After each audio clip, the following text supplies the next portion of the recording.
So when Ezra gets on, you'll be able to ask him. So I want to spend a little bit of time on the first sentence. And welcome to everyone, to Estelle, to Ellen. I see Rita is on. And we have Sue Rudnick's on. So that's big, big treat, Sue. It's good to see you. And Vivian and Ruby and Ted and Bev and Carol and Howard. And happy birthday to Tova, as we heard. And just to everyone, I see Sarah Kessler's on and Ronnie's on. Dan's on. Great. And I do know that Janet's on, Shinalea Bakhana. I can see the phone number. And Judy Frank is on. So, wow, we have a great, great group today. So the portion opens up with these words. Vayechi Yaakov be'eretz Mitzrayim. We're picking up the story where Jacob and his family have now come to Egypt and they reconnect with Joseph, from whom they had been apart for 22 years. And Jacob lived in Egypt for 17 years, Shva Esrei Shana. When he arrives, we were told in the previous portion that he came at 130. So Tova, as my father would say, you're a young chuchika, 91. He came at 130 and he's already there 17 years. He's 147 years old. I think I told you the story about my uncle Sorka was a big joker and had great timing in delivering jokes. I never had that strength. And he would tell the story about the rabbi who was visiting the nursing homes. And he went into one assisted living place and he says, and how are you? He turns to one of the residents and the resident says, I'm 90 years old. So the rabbi said, oh, have a good 30 years. Goes to the next resident, how old are you? I'm 100 years old. The rabbi says, oh, have a good 20 years. Goes to the next resident, how old are you? And the person says, I'm 120 years old. And the rabbi looks and says, have a good day. Not bad. Nice, clean, little give and take. So he's already there 17 years. And then the sentence concludes, Vayehi Yemei Yaakov Shnei Chayav, and the years of Jacob's life, how long did he live? Sheva Shanim ve'arba'im u'me'at shana. 7 years and ve'arba'im u'me'at shana, and 140 years. That is a presentation of his age. Now, this is not the first time that there is mentioned in such detail the amount of years that one lived. The first time we come across this is, of course, at Sarah's death. Sarah dies when she is 127 years old. So my uncle could have told this individual, have a good 7 years. And it says there too that Sarah lived Me'ashana, 100 years, Vesrim Shana, and 20 years, Vesheva Shanim, and 7 years. So I want to say just a few things about this sentence that has to do with years of life. The first I've already mentioned a few weeks ago, but I think it's important enough to be repeated. I'll never forget that, Bev, you once taught me when I said to you that I'm finding that certain ideas I feel need to be repeated, and you calmed me down and you said, Bev, because I don't like to repeat, there are ideas you said that are important enough to be repeated. I don't know if you remember saying that, but that's what you told me. Just say it a little differently, but there are ideas that are so important that have to be mentioned over and over. So the rabbis wonder, why is it in Sarah's case 100 years and 20 years and 7 years, or in Jacob's case, why is it 7 years and 40 years and 100 years? Why are there so many mentions of year? It could have said Sarah was 127 years. It could have said about Jacob, he lived to Sheva ve'arba'im uma'at shana. He lived 147 years. The Torah is very stingy when it comes to words. It's very, very careful. I sometimes think that there were X amount of words that could get into the Torah. So as the words were marching in to be recorded in the Bible, Nebuch, there has to be one word that's locked out. So the word looks at God and says, can't you let me come in? God says, I'm sorry, I have just so many words in the Bible. So this extra word, the plus one word says, did you have to mention years so many times when it came to the recording of Sarah's death or Jacob's death? Knock off one of the years and it's just repetitive and I'll come in. Why is years mentioned over and over? So the classic commentaries say that basically Sarah, her life was qualitatively full, as was Jacob's. So let's use Sarah as a paradigm for a moment, but applies to Jacob. At 127 years, it says 100 years and 20 years and 7 years, because at 100 years, she was as beautiful as when she was 20. And at 20, she was as pure as when she was 7. Toby just showed me today, our Dove and Shandy send us these videos of their children, our grandchildren. And just to watch little Moshe, there's such an innocence to him. You know, he was on there for more than 3 minutes, dancing. What a beautiful, pure time of life. I know that children could be mischievous, but there's a purity. I guess we're born pure, and once we get into the world, maybe by definition, we'll become less pure.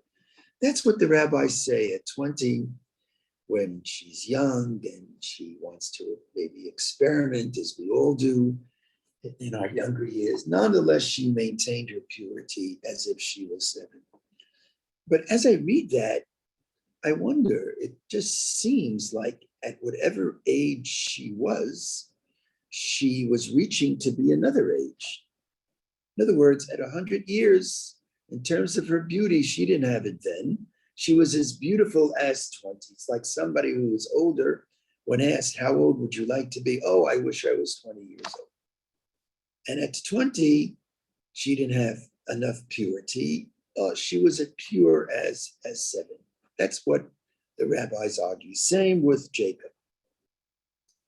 Perhaps it can be suggested that it's the reverse. That the reason it says 100 years and 20 years and 7 years is the following. It's the exact opposite. It says 100 years because at 100, she didn't conduct herself as if she was 20. She didn't have the beauty of a 20-year-old. Guess what? She had the beauty of a 100-year-old person. And what's wrong with the beauty of a 100-year-old person? What, a few wrinkles? Because everybody has earned their lines in life? Reaching that age can also be beautiful. Now, this is a very non-contemporary idea. America, basically, there is no doubt that while there are those who are very kind to people who are aging, but one can measure what America is all about by measuring the commercialization of America. And when one looks at the commercials, older people don't spend as much money as younger people. So all the commercials, virtually all of them, unless you want to see a commercial about assisted living, but most of it, it's pushing to young people. When you're older, I've seen pieces written comparing the Eastern culture and the Western culture. In the Eastern culture, when one reaches an older age, they're venerated. In younger years, they're not as venerated. Here in America, it's really the reverse. When one is older, there is much of the population that thinks, oh, old woman, old man, you have less to say. So I want to argue it shouldn't be this way. At 100 years, she lived fully as 100 years old. And at 20, guess what? She wasn't as pure as she was 7. That's okay. She was 20 years old. And at 7, it wasn't as if we're looking at a child and say, wow, I can't wait until this child gets to be older. Yes, there's a lot that this child is going to experience. But at 7, she was 7. And she lived fully as a 7-year-old. And we all should embrace those moments. So it's a flip idea. It's the opposite idea. It's the dream that when one is asked, what age would you like to be? It's a dream. Can one say, I'm happy to be the age that I am? And I want to embrace this moment. Like every morning I say the blessing, oh God, Yididi Ahuvi Mahmad Nafshi, Ana Azor Li Lekabel Bava, Et Hayom She'omed Lefana Yom Kadosh V'Ravera. May I receive this day as I'm older, as a holy day, as a qualitative day. May I live it as fully as possible. Fern, you said it well. Today is another day. Fern's 1 week off in the Wave Hill area, and today we're looking at the lights. It's fascinating how all the holidays at the end of the year, whatever the faith community is always associated with light. A lot to say about lights. And we don't celebrate Christmas, but there's a beauty to the lights of Christmas. Of course, our lights, the lights of Hanukkah, and all the new holidays are always associated with light. So Jacob, when he dies, he's 100 years and 40 years and 7 years. Now I want to add a second point, a very nuanced point that relates to this, and it's the following. And when I'm through, I want to open this up. It's very interesting that if you look at the text, one notices that we're again on the same theme, how the years were mentioned over and over. I'm just flipping my Chumash to the beginning of Chayei Sarah. So it says that she was 100 years and 20 years and 7 years. I'm mentioning this because it's better known, but for Jacob, it's the same thing, 100 years and 40 years and 7 years. But when it says 100 years, it says Me'ah Shana. Me'ah means 100, Shana means years. But for those who are connected to the Hebrew language, Shana is in the singular. Me'ah, it doesn't say Me'ah Shanim. Shana is year. Now, when it's connected to 100, it is 100 years, and that's the proper Hebrew, that's the biblical Hebrew. But if I were to translate each word separately, it would be Me'ah, 100, Shana, year. Then it says, let's look at the last line, or let's look at I'm now looking at the Jacob story. It says that he was Arba'im Uma'at Shana. He was 141 year. But the first words are Sheva Shanim, 7 years. You following what I'm saying? It doesn't say Sheva Shana. It says Sheva Shanim. It's all the same. It means he was 7 years and 140 years. That's the flow of the text here. Where years in the Sarah age, it's repeated 3 times. Here it's repeated twice. It says he was 7 years and 140 years. Together, that's 147 years. But if I look at the Hebrew, it says he was 7 years and 140 year. In other words, after the 7, the Shana is in the plural. After the 140, it's in the singular. So I want to explain just a deeper reason why we're moving from the plural when it comes to the presentation of the single unit of years, in other words, it says 7 year, it says, it's in the plural when it discusses, when it mentions the single unit, Sheva Shanim, but when it comes to the higher years, it's in the singular, it's 140 year by telling the story. All of us perhaps remember the days where there used to be aerograms. It's called snail mail today.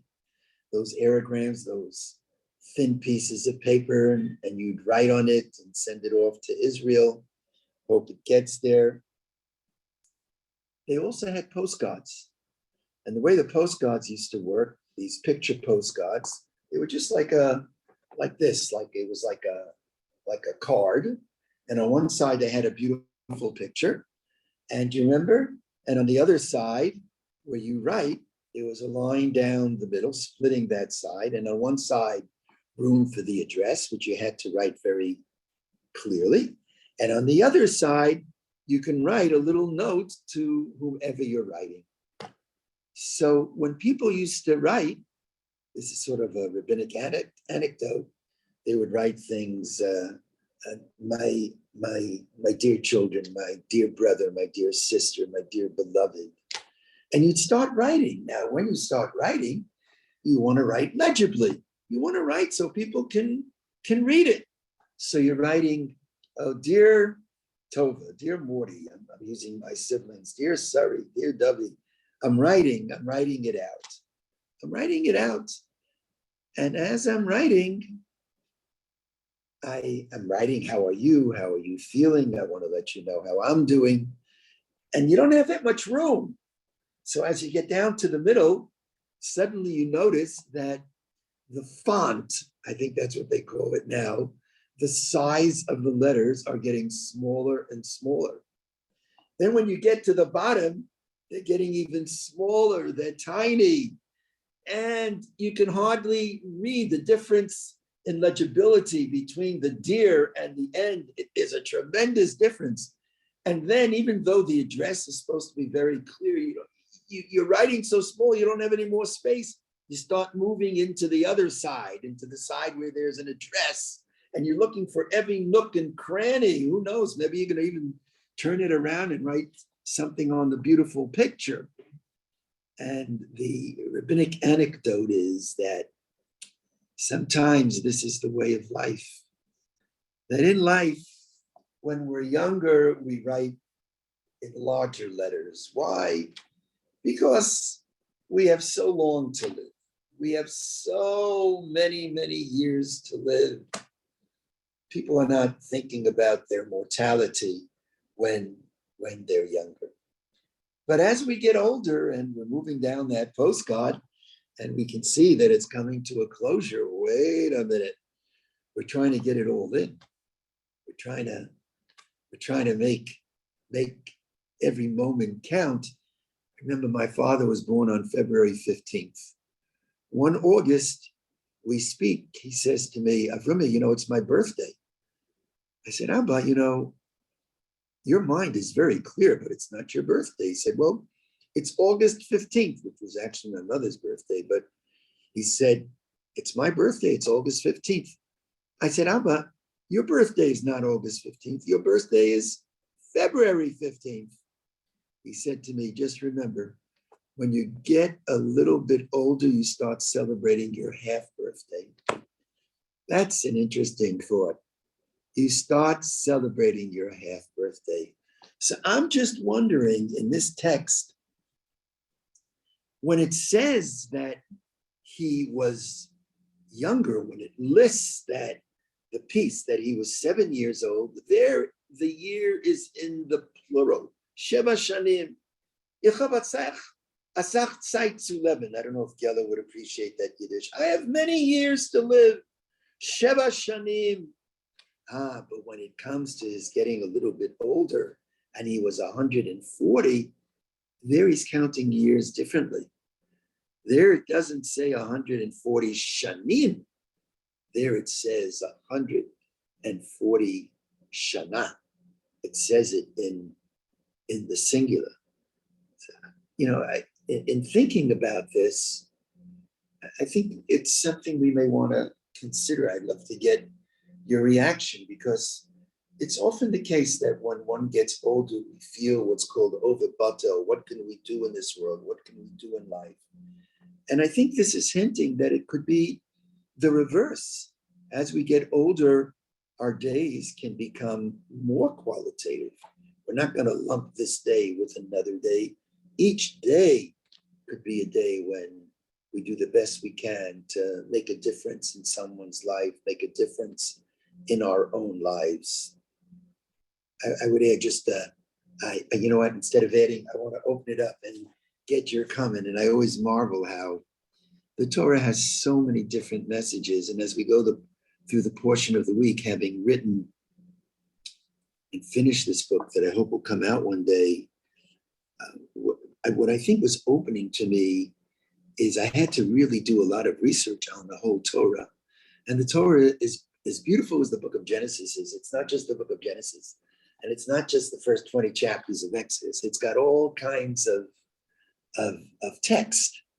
But each of the texts, even the construction of the Mishkan, even the sacrifices, all of it, its legal parts, it has something to teach. That's the beauty. Ruby, please. Okay. If somebody would ask me my age, obviously I would tell them what the totality was. But there's also, to me, three other very strong aspects of age, which I think are equally important. For example, happy occasions. How old were you when, say, you got married? Or negatives. How old was I when a parent died? Or how old was I if I could only go back and change something? So that we too think of age not just by the total number, but very often by happenings, events in our past. And those numbers can pop up at times and be very significant. I appreciate that. And that's why it's in the singular, because those numbers can be significant. Yeah. Thank you, Ruby. And Natalie, and then Tova. I'm taking orders from Shuli, so thank you, Shuli. Am I up? Yes, you are, Natalie. You're at the plate. Okay. Hit it out of the Because park. sometimes you say at the 140th year, at the 140th year. That's why it's singular. Is that possible? Yes. No, absolutely, Natalie. There's an expression, ein mikroyot midei pshuto. There's no doubt. The explanatory part of the singular and plural, that's really homiletical, what I shared with you. What you said now is absolutely correct. And this is the biblical language. The biblical language is, as you say the 140th year, absolutely. But when one looks at a text, I'm looking at it, at what you said is certainly the literal, and the more, Natalie, what you suggested is the more correct reading. But one wonders, when you look at it, is there a deeper, when I say a deeper, is there something insightful that one can draw from it, a lesson about life? Yes, Natalie? Also about Sarah. How old was she when she gave birth to her child? She was 90. She wasn't 100. She was not a youngster. 90 years old. No, what I meant was you can divide your life, as Ruby said, into different sections. And maybe that was... Oh, beautiful. Beautiful. So what you were saying is... Once she was a mother, that was a different part of her life. Ah, beautiful. So what you're saying is you wish she was 100 when she gave birth. Then it would be 120. So that was the dividing line. But they say Abraham was 100. Yes, well, I don't know. Who knows? Tova? Yeah.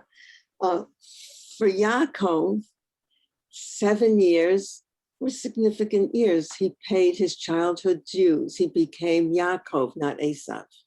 Right. And in those 7 years, Esav became Esav. And Yes. 147 was the totality of his life. That's beautiful. And as you're speaking, I thought you're also alluding that he worked 7 years for Rachel, and then it turns out to be Leah. Then he works another 7 7 years years. is very significant in his life. Yes, it is. Yeah, Yeah. beautiful. And Arnie. Yes, Tova. and with Sarah, those are also the stages of her life. 7 was her childhood. 20 were her childbearing years, which didn't happen. But the 100 was the life that she lived. Great. Where she lived as a mother, as the future of the Jewish people. Great. I do want to add, and then Arnie, I'll take your comment in a moment. Is that okay?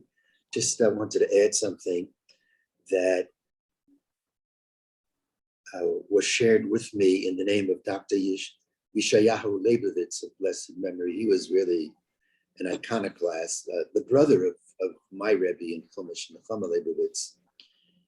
He notes that when Jacob, the Torah tells us that when Yaakov gets to Egypt, he's 130 years old. He dies at 147. That means how long did he live in Egypt? He lived in Egypt 17 years. Yeah. And so he points out something fascinating that in chapter 37, Perek Lamed Zayin, the Torah goes out of its way to say that when Joseph was sold, when he left his father's home to Egypt, he was 17 years old.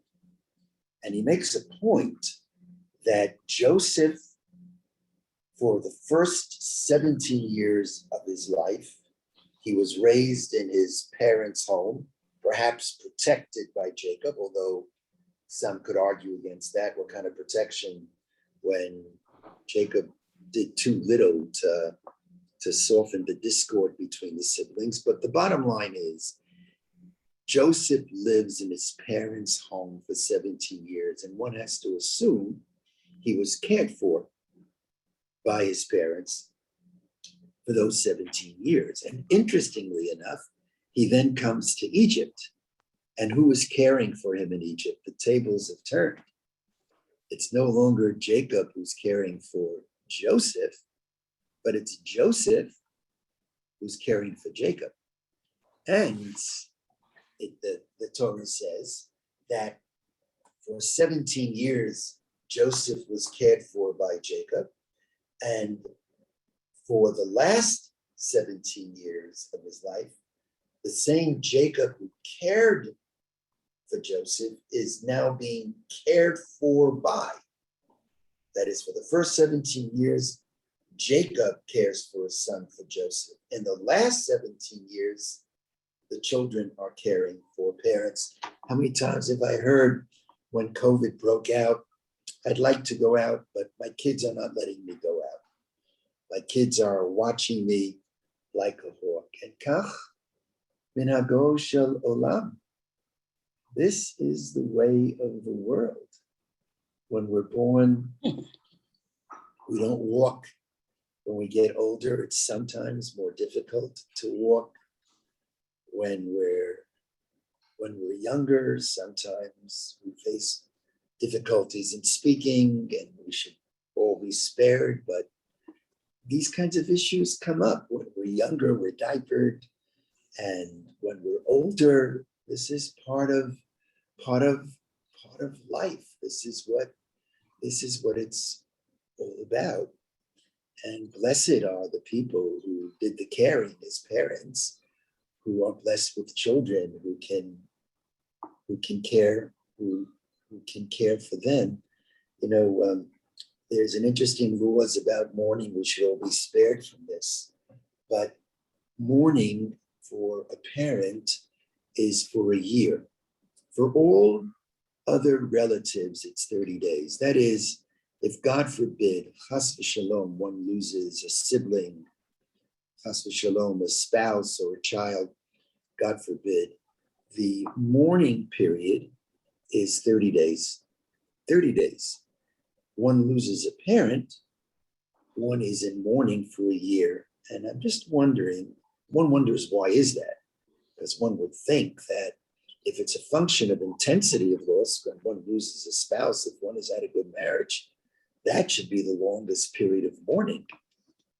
But it can be argued that mourning is not only a function of intensity of loss, but mourning is a way to say thank you to a beloved. And I think we say thank you to parents in ways we don't even say to a spouse and to our children. And that may contribute to the mourning period being longer. But I want to add the following in line with what I've just said. Parents who really are doing what they should be doing should not be farming out. I believe they shouldn't be farming out their infant child to daycare from the second week of life. And in the first year, parents are basically homebound. They're taking care of their newborn child, just caring for the newborn child. Now, maybe I'm pushing it too far. Here, if a parent dies and the parent now, I'm kind of letting my mind float, has moved into another world, a world where the parent is a newcomer to that world. Well, the same child who the first year of the child's life was cared for by parents who are bound. When a parent dies and enters into a new world as a kind of infant in the new world, the tables have turned. And the child is, if you will, homebound. The adult, could be a child too, is homebound for 1 year.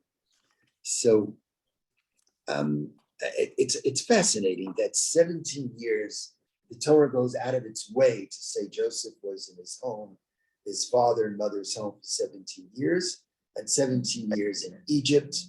And life is a galgal hachozeh. Life is a wheel that turns. What goes around comes around. I'd add one more thing. Not only do I believe that as we grow older, we're blessed if our children who we cared for understand their responsibility to care for us. But I want to say it even more deeply, that when we're raising our children when they're young, it's often the case, when you ask them, who are your heroes? They'll say, oh, my hero is my father, my hero is my mother. I want to learn from them. And blessed, I think, are the parents who, as they grow older, parents can say about their children, as the children said about parents. Parents, as they grow older, can look at their children and say, I want to be like them. I want to be like them. They have what to offer that I don't even have. If one can experience that in life, that's a big, big deal.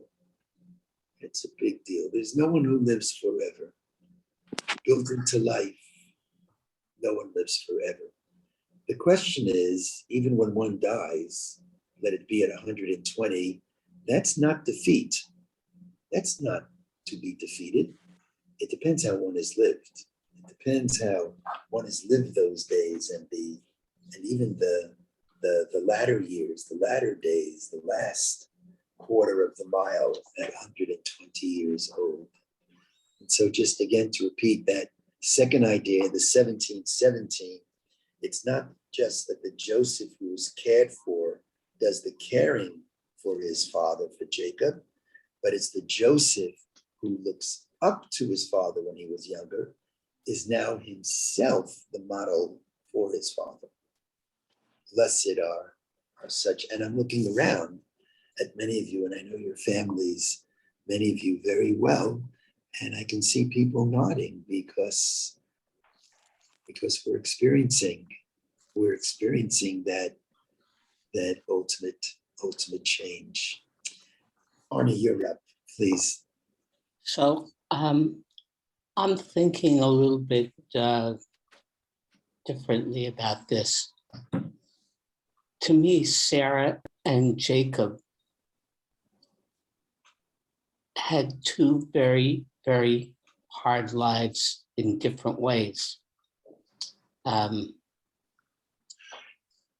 Sarah, we know, or we can assume, had a moment of happiness when she had a child and gave birth. Aside from that, we don't know. Maybe she was happy with Abraham on his mission. Maybe she felt he was busy. She felt neglected. We don't know what her life was like. And we certainly know with the Akedah, she wasn't included in what happened. And, she died. That's a whole downer, really. Then in Jacob's life, again, early in his life, he had a few moments of happiness. He saw Rachel and kissed her. He made up with his brother and kissed him. But the rest of his life he seemed pretty remote. He seemed pretty wrapped up in his own reflections and thoughts. He was quiet when Simon and Levi killed the, I forget his name, Hamor. He was very remote and very seemingly unhappy. I think it's really something to think about why we're named Israel after him, when he was such a enigmatic character. So my point, I guess, is how many years are mentioned. The Torah is not going to mention year by year, but the years piled up on each of those two characters more so than the other forefathers. As usual, that was eloquently said, and I want to reinforce what you're saying, Arnie. And at the end of last week's portion by Yigash, chapter 46, we're picking up the story now where Jacob has just arrived in Egypt, and Joseph understands that he's got to introduce his father Jacob to Paro. And you have this classic meeting between the old guard, between like Rabbi Soloveitchik and the Lubavitcher Rebbe. They're getting together. Now, no one is a Paro, okay? I don't mean it in the exact sense, but I would have liked to have been a fly on the wall. These men who had experienced so much in life, they're meeting. So what it says is, Vayaveh, it's chapter 47, sentence 7, Vayaveh Yosef et Yaakov Aviv. And Joseph brought his father Jacob, Vayamidehu lifnei Pharaoh. And he presented him to Pharaoh. Vayavarech Yaakov et Paro. And Jacob blessed Paro. That's quite something. He's blessing the strongest man in the world. He's blessing the king of Egypt. Now listen to this sentence. Sentence 8, you may want to take a look at it after class, chapter 47, Arnie. Vayomer Paro el Yaakov. So Paro says to Yaakov, they're kind of kicking off their shoes, maybe they have a little to drink. And Paro says to Yaakov, hey, you're my buddy. Kama yemei shnei chayecha. How old are you? Imagine. How old are you? They just met. How old are you? Listen to what Jacob says. Vayomer Yaakov el Paro. And Jacob says to Paro, Yemei shnei migurai. The days of the years of my sojourn in this world, shloshim uma'at shana. Because when he arrived, he was 130 years old. Then he offers a description, and he says the following: Me'at v'ra'in hayu yemei shnei chayav, which is translated, I'm reading from the translation from the Art Scroll, few and bad have been the days of the years of my life. Now, literally, it means ma'at, few, vira'im, and evil or painful, hayu yemei shnei chayai. And then he says, "V'lo hisigu et yemei shnei chayei avotai b'mei migurehem." They've not reached the lifespans of my forefathers in the days of their sojourns, because his father Isaac lives 180 years. Abraham lives 175 years. Now, this text requires a lot of study, but he seems to be saying, I'm 130, but they've not been such easy years, sort of dovetailing on what you're pointing out. I'm wondering whether the 17 years he left in Egypt, even though he was reticent to go to Egypt, could that have been one of the best times of his life? Is that possible? Those 17 years, who knows? I mean, what I'm saying, Arnie, is given what you have said, we can look back on our lives and we can remember some tough moments, but I think it's a good exercise to look back on life and consciously say, I want to remember the good moments. I want to bracket, push aside the bad moments. I want to be grateful for the good moments. And as I experience today, I mean, I'm thinking about what you said, that yes, there are certain moments in life that really punctuate our living, that is very much of who we are about. Maybe for us to consider is to really try to explore deep and to think about those events that maybe one would not classify as these life cycle moments, but they were important moments. And as we go older, every day, I'm talking to myself and letting you listen, maybe keep a diary. And in the diary, this is a good diary. It's like, I look at the news at night. Why can't there be a news station that has only good news? Only good news. And why not a diary at night where this diary is meant only to record something good that happened today? Something good that happened today. So yeah, Arnie, you're right. You're expressing the reality of Jacob's life, but Avi, I think I quoted this to you before.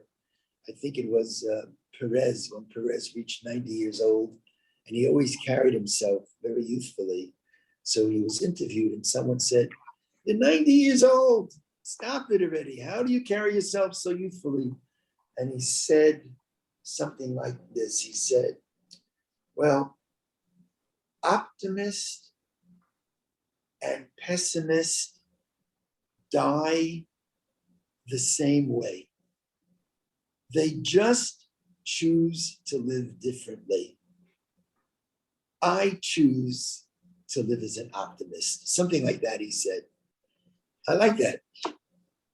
Again, it's not something that I always reach, because I have a tendency, like everyone, to focus sometimes on the harder times, but it's a good thing to think about the good times as well.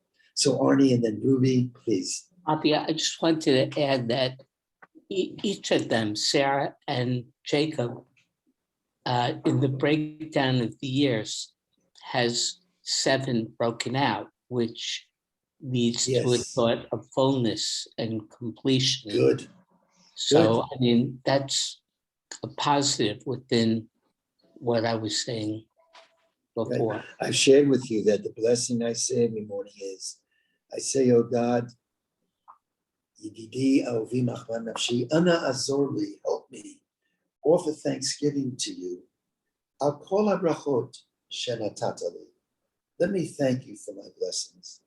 And God, help me not feel a heavy heart for the blessings I do not have. Let me focus on what we do have. It's not easy, but it's something. It's a good exercise to consider. Ruby? Well, just looking for further explanation of why they said 20 plus 7 plus whatever.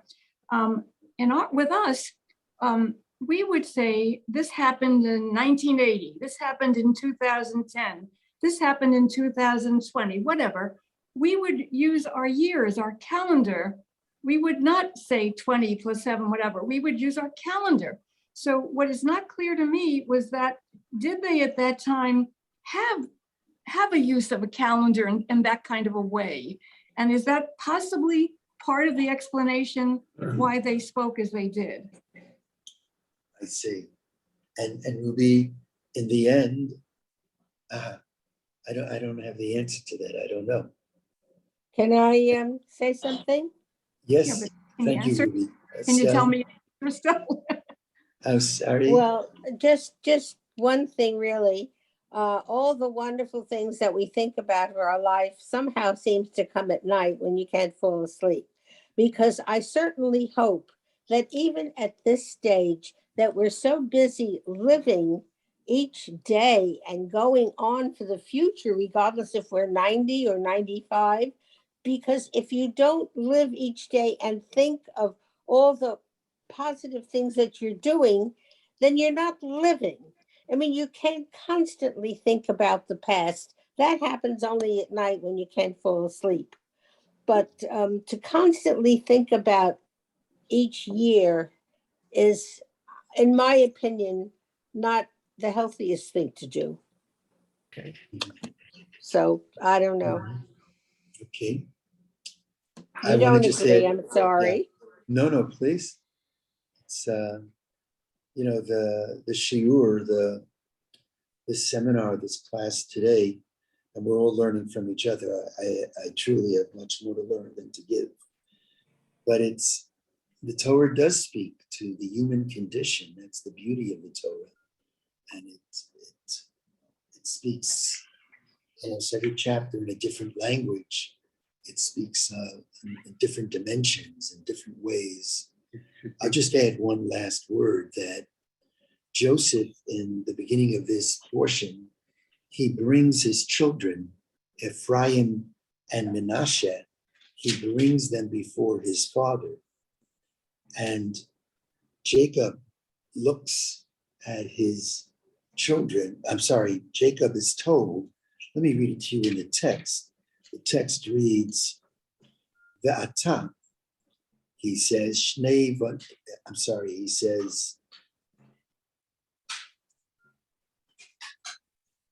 that after Joseph has brought his two children, that's Jacob's grandchildren, in chapter 48, sentence 8, Vayar Yisrael et bnei Yosef. And Israel saw the children of Joseph, Vayomer, and he says, Mi ele. Who are these? And he responds, well, these are my children who were born to me in Egypt. What do you think? He brings his two children. He's now 100. He has been in Egypt for 17 years. And Joseph is bringing his children, Jacob's grandchildren, and he says, Mi ele. Who are they? What kind of question is that? He doesn't know who his grandchildren are?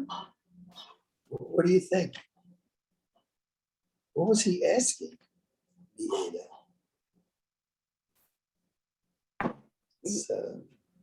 He doesn't really know them. Right? Is it possible that he really doesn't know them? It's possible. He Of course, knows it's them. possible. They are his Are they grandchildren. Jews? Are they Jewish? Of course he doesn't know Who them. are they? Because they're so far away geographically. So he Oh, but doesn't he- know them. No, they're all in Because Egypt. he settled in Goshen. He was in Egypt, but he lived, Joseph was in Manhattan. Joseph was in Washington, D.C. He lived Right. way out in Oregon. Right.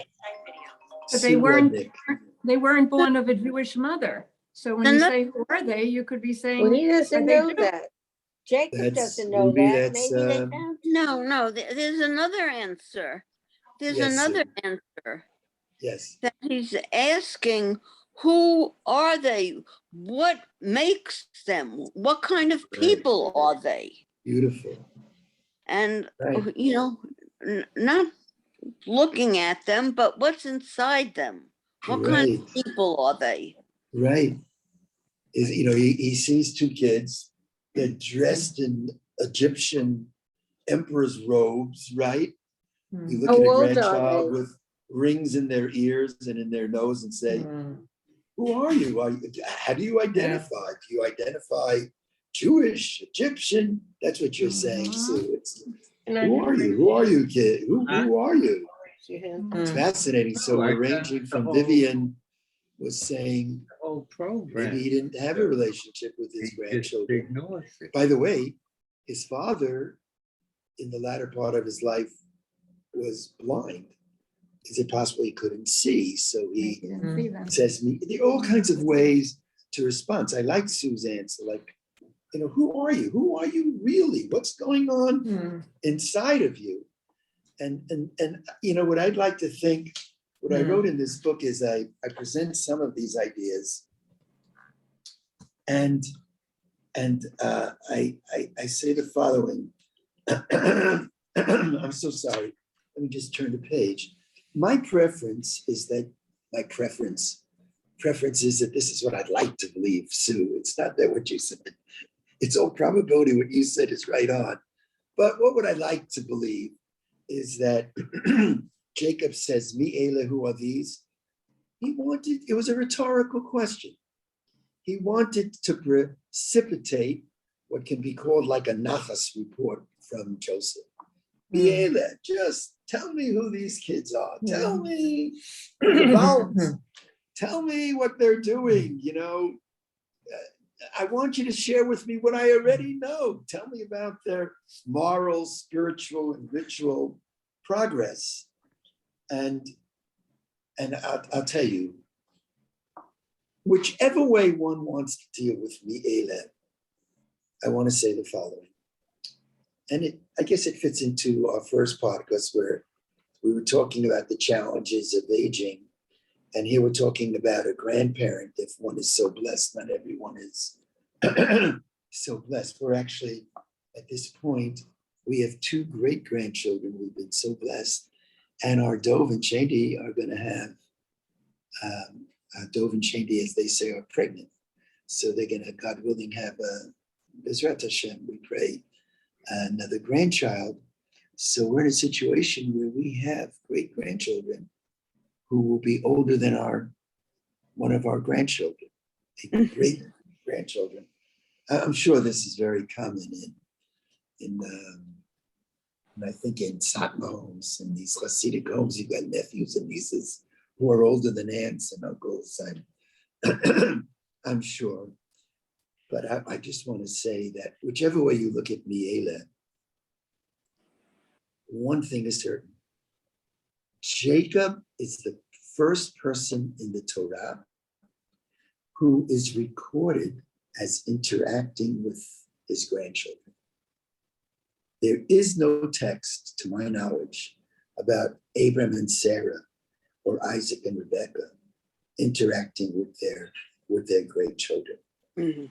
And not only, by the way, basically Jacob is the first grandfather in the Torah.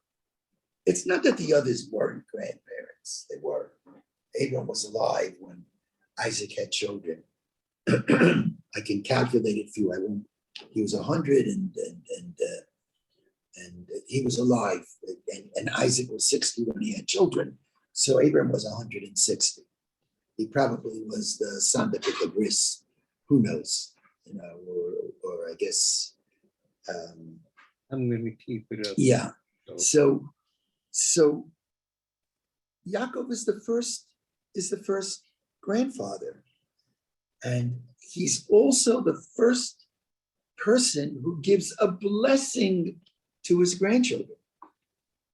The children are brought in front of Jacob, and Jacob says, I want you to know that in the future, when parents are going to be blessing their children, he says, 1 second.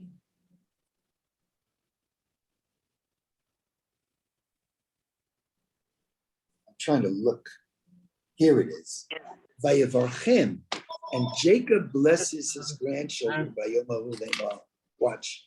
Bicha yivarech Really? Yisrael. By you shall Israel bless. In other words, he's predicting that all of the people of Israel will offer blessings to their children. What will be the blessings? We say it Friday night, certainly to our sons. Yisimcha Elohim Kefraim v'Chanashe. May God make you like Ephraim and like Menashe. It's fascinating. Jacob, the grandfather, puts his hands on the head of his grandchildren, and the blessing is, in the future, all of Israel, Howard, Carol, Ruby, Stanley, Alava Shalom, Tibali L'chaim, Ruby, all of us, when we bless our children, how do we bless them? We bless our children. May God make you like Ephraim and Menashe. And it hit me. It's unbelievable. On Friday night, which is such a tender moment, a sweet moment, when parents are blessing their children, they're really blessing their children, which in the Torah was a blessing of a grandparent to a grandchild. You following?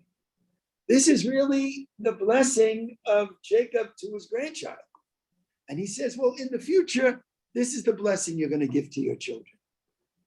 And I'm just wondering, because you would think that if we're looking for a model blessing, let it be, if I'm blessing my children, give me a blessing from the Torah that a parent gave to a child. What are you giving me as the model blessing, the blessing that a grandparent gives to a grandchild? So I write here, a grandparent's relationship to a grandchild is different from a parent-child relationship. Unencumbered by parental responsibility, a grandparent rarely, if ever, says no. With wisdom and maturity, grandparents lovingly bestow blessings upon their grandchildren. No wonder the Shabbat blessings offered by parents on Friday night are really Jacob's blessings to his grandchildren. May God make you like Ephraim and Menashe. Last sentence. For just a moment, parents are saying, may our love for our children be a grandparent's love. I like that. For just a moment, parents are saying, may our love for our children be a grandparent's love. Yisimcha Elokim k'Ephraim v'Chanashe. So Rav Ezra is on, but I'll take just a comment or two, and then we're I gonna. have two questions, Rav Avi. Yes, Judy. Yes, in sentence 10, I know that Yes. each word in the Torah is valuable. How did this word bazeh get into the Torah? And what does bazeh mean in this case? Yes. Yeah. My Yeah, other that's- question is, like you're so wonderfully talking about, the relationship with children and grandchildren and great-grandchildren. Certainly, if Yaakov was 147, he must have, like yourself, already been blessed with great-grandchildren. They didn't get the blessing directly from him? It's a great question. These are great questions, Judy. Your questions are always questions I have to think about, but there is no such mention. Rav Ezra, putting Rav Ezra on the spot after that magnificent talk on Shabbat, which we spoke about just a little bit here. But I said, if anyone has questions, you can ask Rav Ezra directly. But so Judy says he's not blessing his great-grandchildren. I hope he did. I hope he did. That's for sure. Anybody last thought from anyone? Judy, thank you so much.